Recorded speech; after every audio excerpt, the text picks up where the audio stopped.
Well, good morning. We're here obviously to send off some folks on a deployment. But before we do that, just wanted to say that we've had people working down in Surfside, search and rescue nonstop all through the night. It's a very, very difficult situation. Obviously, you have people that have been displaced who fortunately got out of there in time. And so there's support services for them, but then you have a lot of family members who don't know where their loved ones are. So it's been a really, really difficult time for the state of Florida, but particularly for the Surfside community. I was able to speak yesterday with FEMA Director Deanne Criswell, and they were great. They have supported some emergency assistance, and so obviously the search and rescue is the primary.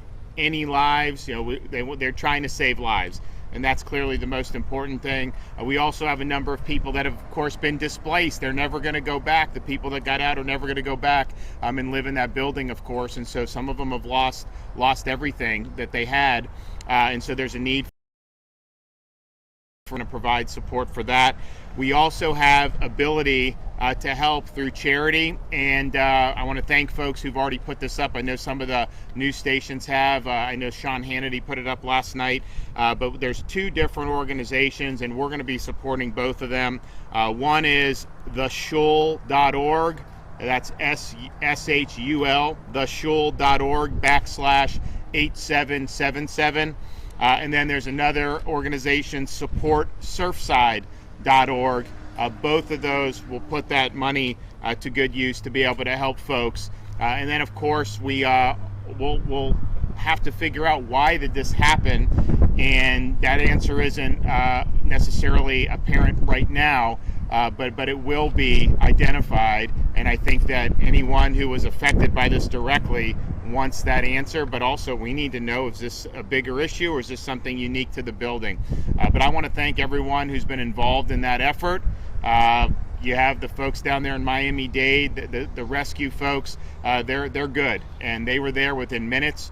And we had our Florida emergency response down there shortly thereafter, and the federal government is now helping us out as well. So it's a team effort, all about trying to save lives, all about trying to shepherd the people to safety, and then obviously help these folks get back on their feet because it's a really traumatic thing. So God bless everybody who's been participating, and God bless everybody who has stepped up, either given a contribution, said prayers, whatever you've done. We really appreciate it, and that's been for people all over this country, not just in the state of Florida. So thank you. And we recognize with that response, the people that wear uniforms are heroes. They step up to support us in a variety of ways. When you have those circumstances, they're the first ones there. Here today, we're seeing off some of our very best. As many of you know, we've had a real significant problem with what's happening at the southern border, and there's a lot of reasons for that. Suffice it to say, this is the cartels are doing a lot to bring in drugs, to do human trafficking, to do a lot of things that are not good for not just the border states like Texas, but this has an impact all over the United States. And so when the governors of Texas and Arizona sent requests to other states, Florida answered that call. We stepped up, partially because a lot of these states have stepped up to help us in emergency situations in the past. When we've had hurricane response and recovery operations, they have been, they didn't even hesitate many times anytime we needed help. So we feel it's the right thing to do just on that. But we also understand that this is an issue that is affecting states like Florida.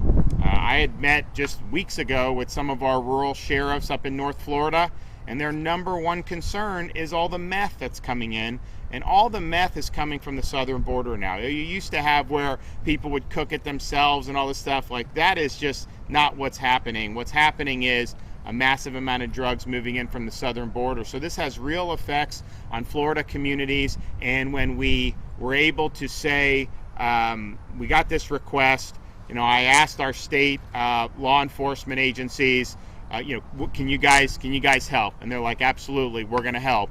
And so we're going to be sending over 50 personnel. So the request overall nationwide, they needed about 500 personnel. So Florida's filling a sizable chunk of that. So you're going to have over 50 personnel from FDLE, Fish and Wildlife, and from Highway Patrol. As you see some of the things that we have back there, they will have other types of equipment that'll be deployed to be able to assist as the folks in Texas deem appropriate. And I know Nebraska and I think some other states are going to be doing support as well. So we're thankful for these folks being willing to step up and being willing to help an issue that is that's causing a lot of problems, obviously, in some of our friendly states, but also it is causing a lot of problems in these United States. And I do think that this will be a benefit for the people throughout the state of Florida. So thanks to FDLE, thanks to the Fish and Wildlife, and thanks to Florida Highway Patrol. They are going to be deploying starting today. It's a long trek down to the southern border, so they will get there and they will be ready to go on Monday of this coming week, which we look forward to being able to see them in action, and hopefully I'll be able to get out there at some point and wish them well when they're on the ground. But at a minimum, I wanted to come here and say, you guys going out, thank you for what you're doing. The people of Florida support what you're doing, and we want to make sure that that when these states need assistance, we're there for them, but particularly when it has implications all across the United States. I also want to thank everyone we have here. We've got a lot of our legislators here.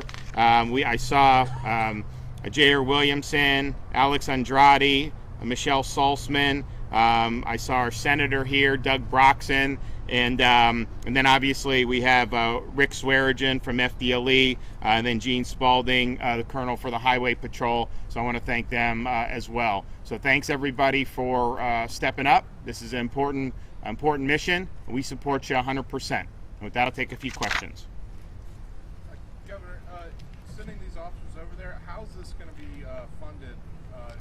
Typically, when you assist states, the federal helps fund.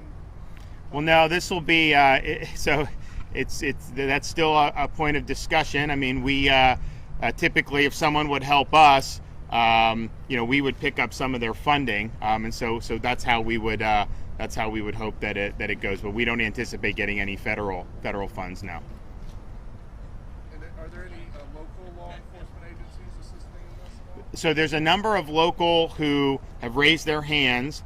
This is kind of the first tranche, and so it's stayed at this point, but we've got a lot of folks in the queue, and there's different ways the locals can support. If these guys are going out and there's ever a need to backfill what they're doing in Florida, then the locals can send and backfill that while they're doing the border. We also can send locals, but we were able to meet the need with the state resources to start, and we think that it'll make a positive difference, and I know that Texas is very happy that we're going to be helping out. All right, thanks everybody, appreciate it.